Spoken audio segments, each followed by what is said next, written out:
Alright guys, welcome back to the Hillside. Today we're talking turnips. So if you've never grown turnips before, it's super easy, a perfect crop for the fall. They actually do better in the fall than in the spring. The reason being, as the temperatures are cooling down, these nice, cool, crisp fall nights are going to help those turnip bulbs form, and it's just going to be amazing. So if you've never grown turnips, like I said, you can also eat the greens. If you don't know that, cooking turnip greens is absolutely delicious. One of my favorite greens to cook down. The turnips themselves, as long as you harvest them young, they're super tender and super juicy. They blend just well with the greens. You can eat them on their own if you'd like. If you do want to have like a roasting turnip, it's okay to let them grow to a bigger size, but in my opinion, they get a little bit too woody and a little bit too tough to eat. Like I mentioned, the turnip greens are 100% edible. However, they do have little spikes on the back here, so you probably don't want to eat these raw in a salad. You could, but there's a chance that it could irritate your tongue a little bit. Unlike a mustard green or a lettuce or something like that, you could eat just straight off the plant. So let's go ahead and zoom in close here and show you the growth of the turnips, and I'll show you the size that I like to harvest them, and some other tips for you when about growing your turnips. All right, so this bed I way overplanted with turnips. It's really difficult for the small seeds to really perfectly space them apart, but I did that on purpose because as the turnips have been growing, I have been strategically removing them, eating them just for the greens before the bulb even formed. Like right here, there would have been probably at least one or two more, and here's a little one here that never really formed a bulb per se because it was too close together, but this is perfect right here, guys, for just breaking this off. These greens are 100% edible. These young tender stage like that, absolutely delicious cooked down. So that's one way. So overplant your turnips, and as you thin them out, eat the turnip greens. Okay, so coming back down here, I'm going to go ahead and show you this is about the size that I want to harvest the turnip, a little bit more than golf ball size. They're still going to be juicy, still going to be tender, and they're not going to be too woody per se. If I can get in here without too much damage, I'll just gently just kind of pull them apart. So as you saw, most of the bulb grows practically above the ground. So you don't want to plant these super deep. You're not growing potatoes or anything like that. But this is what I say is a perfect turnip for me. This is the purple top white globe variety of the turnip. Nice long taproot, nice thick taproot here is really pulling those nutrients from the soil. These leaves are absolutely delicious. Of course, they're dirty right now, but make sure you wash your greens before you eat them. But right here, this turnip right here is a perfect size. It's not too big. It's going to slice easily. You can either cook them with the turnip greens like I've done before, or these are just fine to roast with some potatoes, maybe some carrots, and just a roasted vegetable dish. You can also make mashed turnips as you would like a mashed potato instead. There's many things you can use turnips for. It's a very underappreciated, underutilized vegetable in my opinion.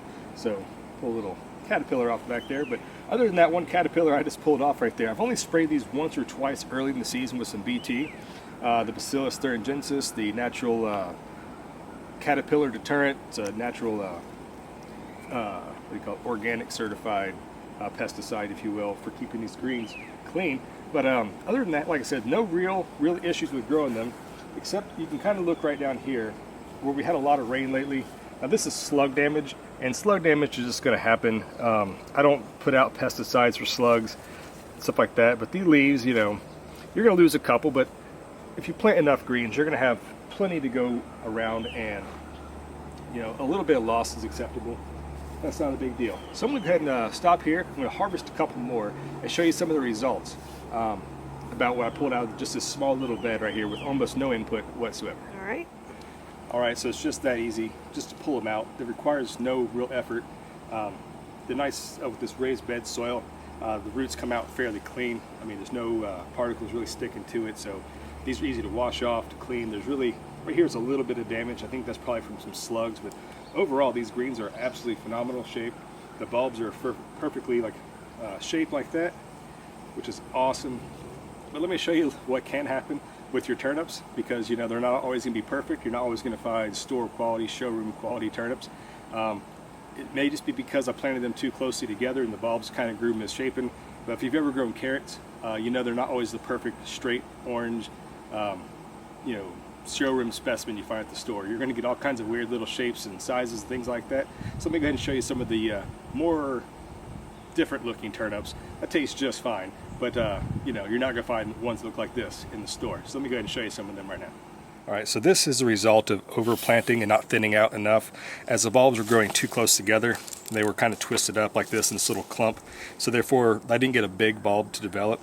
It's many of these smaller size turnip bulbs, but I mean the greens, perfect on top, perfect for eating. So a nice blend of, you know, get plenty of turnips you're going to grow for the grain themselves, because as you cook, they're going to cook way down. If you've ever grown greens or cooked greens before, you know it takes quite a bit to really make a full meal out of it. So while utilizing this technique of overplanting and thinning out to be able to extend your harvest, as you see, I still left plenty in there to grow. So as you pull the bigger bulbs out, it gives the smaller remaining bulbs more time that they're going to actually be able to develop fully, to mature to a bigger size. And I think 2 days from now, if not 3 days, we're supposed to get our first frost of the year. The turnip greens are going to be just fine. Actually, a little bit of frost is going to help sweeten up that bulb. It's going to help turn some of those starches into sugars in the bulb. Makes it even that much better for eating. So there you go, guys. That's me up here on the hillside, is harvesting and talking about some turnips today. Hope you like what you saw. Turnips are a great fall crop. It's really easy to grow. You get tons of nutritious vegetables out of this, the leaves, the greens, and the bulbs themselves as well. So if you like what you're seeing, guys, please go ahead and subscribe. I want to go inside, get these inside, wash them up, and they're going to be my dinner for tonight. So I'll catch you next time here on the hillside, guys. All right.